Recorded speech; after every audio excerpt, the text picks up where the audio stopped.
sejam muito bem-vindos ao nosso videocast. Hoje estamos aqui a Michelle, o Davi, a Isabelle e o Kaique e eu sou a Brenda. Nós somos alunos do primeiro semestre de Medicina da Universidade Unidom Pedro Áfia e nós vamos falar do negacionismo e das fake news dentro da ciência e como isso afeta principalmente a saúde. E nós, como futuros médicos, futuros profissionais da saúde, esse é um assunto que é muito importante para a gente, principalmente nessa época que nós estamos vivendo, nesse meio digital, no meio das redes sociais, e como isso se propaga com facilidade muito grande, essas disseminações falsas, essas notícias falsas, e nós vamos falar sobre isso. A Michelle vai começar explicando justamente o que é essa desinformação, o que é esse negacionismo, o que são essas fake news, porque é importante a gente entender primeiro o que é, para depois a gente entrar dentro do porquê isso afeta e como isso afeta o âmbito científico, o âmbito da saúde pública. Obrigada, Brenda. Bom, vamos lá. Fake news são informações falsas que se espalham como se fossem verdadeiras. Simples assim. E elas têm um poder enorme de se propagar, principalmente porque muita gente acredita sem questionar, não vai pesquisar, não vai buscar a veracidade desses fatos. Já o negacionismo científico é quando alguém rejeita as evidências científicas, o que é um pouco prejudicial, mais ainda para a saúde, porque quanto mais existem dados e as pessoas não acreditam, elas acabam sendo influenciadas por esse negacionismo e não aceitando coisas básicas, como a vacina. Isso acaba não sendo só uma opinião, é negação de fatos. O artigo da Revista Brasileira de Educação, ele comprova e mostra que o negacionismo ele é mais prejudicial em momentos de emergência, calamidades públicas, como no caso da pandemia. E ele é ruim porque ele vai prejudicar o andamento dos políticos e governos de cuidar da saúde da população, porque as pessoas vão negar certas coisas, como é no caso da vacina ou de algum medicamento, por conta do negacionismo científico.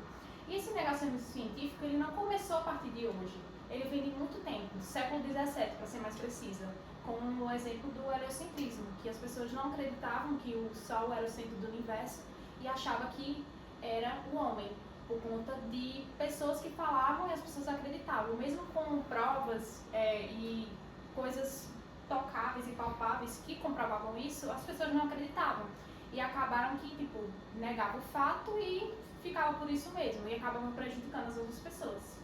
E também aconteceu também a questão da teoria da evolução de Darwin, que as pessoas não acreditavam que ele era o correto ali naquele cenário. E acabavam, mandando as pessoas para forcas ou coisas do tipo. De coisas que o negacionismo fazia para que as pessoas botassem os outros em situações difíceis. E o negacionismo ele não parou por aí. Depois do século XX, começou também a questão da empresa de tabacos, que começavam a propagar notícias em redes abertas, falando que o tabaco não fazia mal.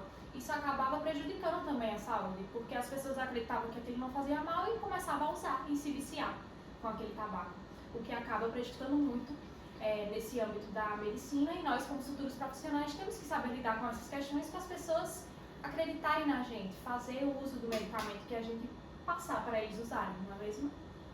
Exatamente, Michelle. E o impacto disso na saúde pública é bem sério. Durante a pandemia, muita gente acreditou em tratamento sem comprovação científica, como a cloroquina, e recusou o uso de vacinas. Isso acabou gerando mais casos, mais internações e, felizmente, muito mais mortes, Poderiam ter sido evitadas. Então, sim, as fake news vão matar e a gente precisa falar sobre isso com responsabilidade, porque as consequências são reais. É verdade. E sabe o que agrava muito mais tudo isso hoje em dia são as redes sociais. Porque uma mentira, ela bem contada, ela se espalha muito mais rápido que uma verdade. E a gente sabe que hoje a gente vive em um mundo que é muito produtor de conteúdo. A economia em si, ela gira em torno de redes sociais, como Instagram, Facebook, YouTube. As pessoas ganham muito com isso, com essas redes sociais hoje. E acabam elas espalhando notícias, espalhando coisas que vê que não são verídicas. Então hoje a gente precisa ter um compromisso com a verdade, precisa realmente pensar, eita, será se isso é verdade? Será se é confiável? De onde veio? Para que a gente possa poder propagar isso, porque muita gente vê e acredita, a gente, como futuros profissionais da saúde, teve na pandemia, né, muito impasse em relação à vacina. Algumas pessoas acreditavam que a vacina poderia futuramente matar ou causar doenças piores, tipo, no mais tardar. Isso não é verdade. A vacina, na verdade, ela ia ajudar na sua saúde, ia ajudar a não morrer, digamos assim. Então, hoje a gente tem que ter muito cuidado com isso, com essas notícias espalhadas, principalmente nas redes sociais, que é o maior tipo assim, é a maior fonte disseminador dessas notícias. E antes de compartilhar, a gente precisa pensar, né? Porque a gente também faz o uso dessa rede social, então a gente acaba compartilhando sem pensar. Mas hoje a gente tem que ter mais essa consciência de pensar, será que é confiável? Será que, tipo, tá certo eu compartilhar, vai ajudar, vai beneficiar alguém ou vai, na verdade, prejudicar os profissionais de saúde que estão todo dia trabalhando para ajudar pessoas e a gente como futuros profissionais também, né? A gente pode ter errado, mas hoje que a gente a cada dia mais sai mais consciente. E essa consciência ela começa lá na escola, né? E através da alfabetização científica. Que essa alfabetização científica não é só saber o que é ciência, mas entender como ela funciona, como se constrói com evidência, por que certos estudos não são confiáveis, outros já são mais. E aí a alfabetização é basicamente isso, de entender toda essa parte, não só saber o que é a ciência. E se a gente aprende desde cedo a questionar, a buscar fontes confiáveis e a pensar de forma crítica, as chances de cairmos em fake news vão diminuir muito, né?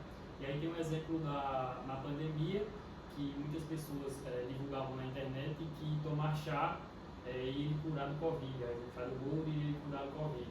E aí a gente não pode aceitar essas notícias facilmente. Devemos pensar de forma crítica. De onde é que veio isso?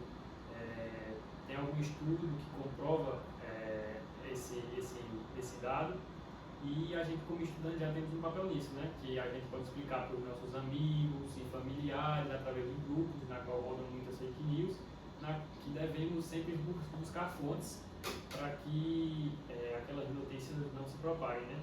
Que notícias verdadeiras sejam mais presentes. E a educação ela vai vir como uma forma de vacina contra a desinformação. E a gente, como futuros profissionais de saúde, tem que se comprometer, né, com a verdade e com a verdade de agora. Quais são as principais consequências disso tudo que a gente disse, né, das fake news? Principalmente o risco à saúde pública, o atraso no combate a problemas de saúde, porque muitas vezes um problema que já era para ter sido resolvido há muito tempo, que já era para ter começado a ter investimento, não teve por quê? Por conta da desinformação, por conta de fake news, por conta de questões ideológicas. Isso acaba tendo um atraso na ciência e um atraso, consequentemente, na saúde da população. E também vai acontecer o quê? Dificuldade na formulação de políticas públicas, porque se as pessoas não aceitam esses benefícios, esses subsídios, elas não querem, por exemplo, como a gente está batendo aqui muito na tecla da vacina, porque é uma coisa realmente que voltou agora para essa questão da desinformação em cima da vacina. Muitas vacinas que já existiam, as pessoas começaram a não querer tomar, e muitas doenças que já tinham sido erradicadas voltaram à tona, como por exemplo o sarampo, né? Então, quando as pessoas online não aceitam esses subsídios, elas acabam não aceitando essas ferramentas que o governo, que o Ministério da Saúde, o SUS, disponibiliza. Então, isso dá um atraso muito grande para a ciência de um modo geral. E a gente vive numa sociedade, né, na qual a informação circula de forma muito rápida, mas nem sempre com qualidade, né? E segundo a OMS, a Organização Mundial da Saúde, a desinformação ela acaba sendo uma das maiores ameaças à saúde pública atualmente. E na área da saúde isso é ainda mais sério, né? Tipo, uma fake news ela pode fazer alguém não tomar uma vacina, em outros casos como usar remédios errados, em acreditar em curas milagrosas, que é o exemplo desse do chá.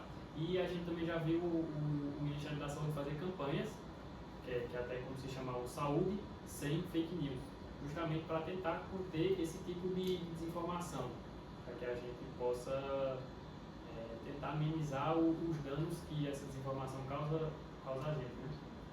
Gente, a gente viu aqui como é importante esse debate, esse assunto, principalmente para nós, futuros profissionais da área da saúde, e a gente viu como essa questão se dissemina muito na internet, mas como ela sai da internet, como ela afeta realmente a vida das pessoas à nossa volta, a vida da população em si, né? E a vida de nós como futuros profissionais. Então, vocês que estão em casa, que estão vendo esse vídeo, saibam como é importante esse assunto, como é importante esse debate e como é importante ir atrás das informações verídicas, atrás de fontes, atrás de realmente ter senso crítico, de realmente não aceitar a informação e tornar ela como verdade de vez. Vá atrás da informação verdadeira, pesquise e se informe para você evitar problemas para você e para sua família.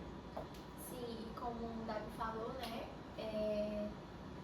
uma informação correta, ela pode salvar vidas, como também uma fake news espalhada, ela pode matar. Muita gente parou, se negou a tomar uma vacina ou se dopou de ivermectina, por exemplo, porque viu na rede social que aquilo ali curava, e não é isso, não é assim. Não só em relação à vacina, como a gente falou aqui da pandemia, mas em várias áreas, tanto da sua vida, a gente veio focar aqui principalmente na área da medicina em si, porque seremos futuros profissionais, e porque é uma coisa que afeta muito a vida na área da saúde. Então, sempre tomem mais cuidado, sempre pesquisem mais em fontes confiáveis, em sites confiáveis, para saber se realmente aquilo é verdadeiro, o que não é, para que todo mundo possa ficar bem, todo mundo possa se ajudar na coletividade em si. É isso. E é isso, gente. Muito obrigada por ver o nosso vídeo até aqui. E é isso. Somos alunos do primeiro semestre de medicina, mas queremos contribuir para a sociedade, né? E fazer esse videocast é nossa intenção, de ajudar a sociedade para um futuro melhor. Muito obrigada, gente. Foi um prazer conversar com vocês e debater sobre esse assunto. Se você gostou, dá o like.